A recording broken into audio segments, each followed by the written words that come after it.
Sinasabi ko sa inyo ang totoo.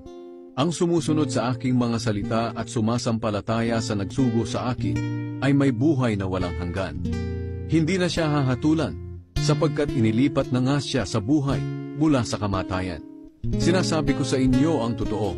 Darating ang panahon at dumating na nga na maririnig ng mga patay ang salita ng anak ng Diyos, at ang makinig sa kanya ay mabubuhay.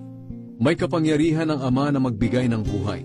Ganoon din naman, may kapangyarihan ako na kanyang anak na magbigay ng buhay, dahil binigyan niya ako ng kapangyarihang ito.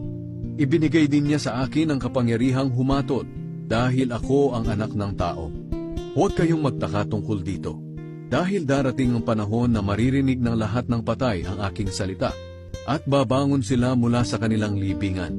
Ang mga gumawa ng mabuti ay bibigyan ng buhay na walang hanggan, at ang mga gumawa ng masama